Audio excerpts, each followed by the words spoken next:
People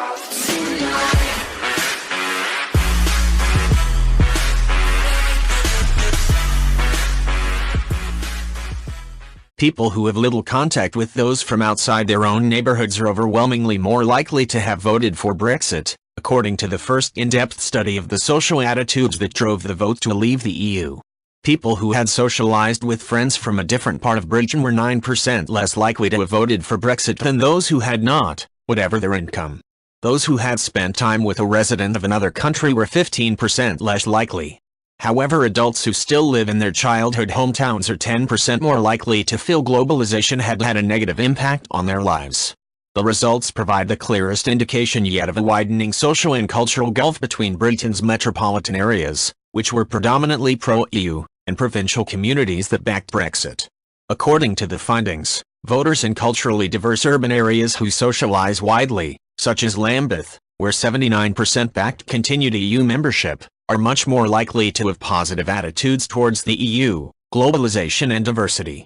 Less mobile voters from rural communities hit by fast-paced, large-scale immigration, such as Boston and Lincolnshire, which polled 76% for Brexit, are overwhelmingly likely to take a negative view. Overall, those living in rural areas were 13% more likely to have voted leave. Other significant factors in determining which side voters took on June 23 include ethnicity, with white voters 22% more likely to have backed Brexit. Voters hostile towards same-sex relationships and the rise in the number of women in the workplace were also consistently more likely to have voted leave. Voters who believe increased ethnic and religious diversity has benefited Britain were 29% more likely to have been pro-EU.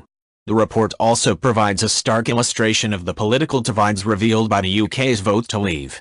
It finds that while Britain's overall preferred consensual political leadership by a margin of 54% to 23%, less geographically mobile people were 11% more likely to want a strong leader who carried out their principles without worrying what other people thought.